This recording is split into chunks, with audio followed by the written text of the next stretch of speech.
बहनें ऐसी क्यों होती हैं? मैं अपनी बहन को ज़्यादा पसंद नहीं करता था। उसकी शादी हो चुकी थी, लेकिन मैं कभी उसके घर नहीं गया। बस माता-पिता ही उससे मिलने जाते थे। मुझे पता ही नहीं कि वह किस हाल में है। वह कभी-कभी मायके आती और जाते समय मेरी माँ उसे घर का कुछ सामान भी दे देती। यह बात मेरी पत्नी को बिल्कुल पसंद नहीं थी। जब भी मेरी माँ ऐसा करती, मेरी पत्नी आकर मुझसे शिकायत करने लगती कि तुम्हारी माँ तुम्हारी कमाई कैसे उड़ा रही हैं। जब भी तुम्हारी बहन आती है, उसे खाली हाथ जाने ही नहीं देती, कुछ ना कुछ ज़रूर देती हैं। तुम अपनी माँ को बता दो, यह सब नहीं चलेगा। पत्नी की बातें सुनकर मुझे भी गुस्सा आ गया। माँ के पास गया और कहा, माँ, यह सब क्या है? जब भी बहन आती है, तुम कभी साबुन, कभी चावल का थैला, तो कभी दालें, सब कुछ उसे देती रहती हो। मेरी कमाई तुम ऐसे दूसरों को उड़ाओगी तो तुम्हें भी इस घर से निकाल दूंगा। बहन ने मेरी और माँ की बातें सुन ली। 1 घंटे बाद बहन मेरे कमरे में आई और कहने लगी, भाई, जरा रिक्शा ला दोगे? मुझे अपने घर जाना है। बहन की बात सुनकर मैं मन ही मन बहुत खुश हुआ, लेकिन दिखावे के लिए कहने लगा, थोड़े दिन और रुक जाती। नहीं भैया, बच्चों की स्कूल की छुट्टियां ख़त्म हो गई हैं। अब मुझे घर जाना है। कल से इनकी स्कूल शुरू हो जाएगी। फिर वह चली गई। पिताजी के मरने के बाद जब घर का बंटवारा हुआ, तो हम दोनों भाइयों ने आपस में ही बंटवारा कर लिया, लेकिन उसमें से भी बहन को कुछ नहीं दिया। वह फिर भी खामोश रही, हमसे कोई शिकायत नहीं की। लेकिन हमारी माँ बहुत रोई और कहने लगी, बहन को भी कुछ दे दो। लेकिन हमने माँ की एक ना सुनी और माँ को डरा धमका कर चुप कर दिया।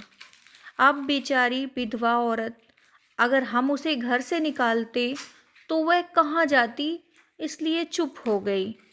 भाई साहब ने अपना हिस्सा बेचकर शहर जाकर नया काम शुरू कर दिया और वहीं रहने लगे। हमने अपनी बहन के साथ जैसा व्यवहार किया था, उसकी सज़ा तो हमें मिलनी ही थी। भाई साहब का कारोबार बर्बाद हो गया और वह मजदूरी करके अपना पेट पालने लगे। मेरे बड़े बेटे को भी टीबी हो गया। उसके इलाज में लाखों रुपए खर्च हो गए। जो भी मेरे पास था, सब कुछ खत्म हो गया और मुझे कर्ज लेना पड़ा। हाल इतना बुरा हो गया कि खाने के लिए सब कुछ खत्म हो गया और मुझे कर्ज लेना पड़ा। हाल इतना बुरा हो गया कि खाने के लिए भी पैसे नहीं थे। घर में कुछ राशन नहीं था। मैं कमरे में अकेला बैठा सोच में गुम था कि मेरी बहन घर आ गई। उसे देखते ही मेरी पत्नी ने कहा, आ गई मनहूस। बहन को देखकर मैं भी गुस्सा हो गया, लेकिन अपने गुस्से को दबा लिया।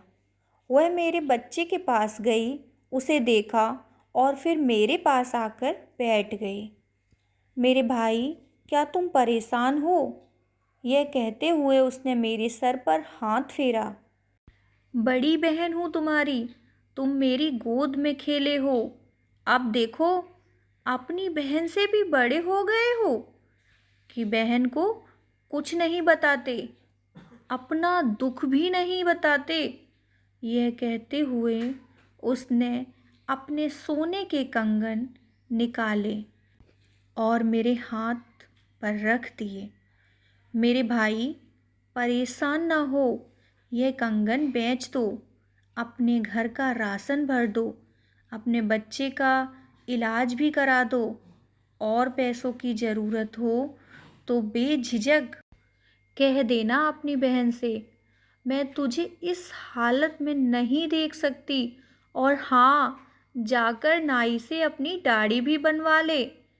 देख कितनी बढ़ गई है। मैं आश्चर्यचकित होकर अपनी बहन को देखे जा रहा था और वह कहने लगी, भाई, इस कंगन के बारे में किसी से ना कहना, तुझे मेरी कसम है। मेरे माथे को चूमा और कहने लगी, चल अब चलती हूँ, तेरे जीजा जी आते ही होंगे। मेरी बहन के कपड़े भी तो वही पुराने थे, मैं बस देखता ही रह गया। मैंने तो कभी अपनी बहन की घरेलू हालत जानने की कोशिश नहीं की, लेकिन जब उसने मुझे बुरे हाल में देखा तो दौड़ती हुई आई और अपने सोने के कंगन भी दे दिए ताकि मैं अपने बच्चे का इलाज करा सकूं और अपने घर का हाल सुधार सकूं। मैं सोचने लगा और मेरी आंखों से आंसू निकलने लगे कि हम भाई भी कितने मतलबी होते हैं। अपनी बहनों को पल भर में ही बेगाना कर देते हैं और बहनें अपने भाइयों का जरा सा दुख भी बर्दाश्त नहीं कर पाती। मैं उसके कंगन अपने हाथों में पकड़कर जोर जोर से रोने लगा। दोस्तों, आपकी बहन अपने ससुराल में न जाने कितने दुख सह रही होगी।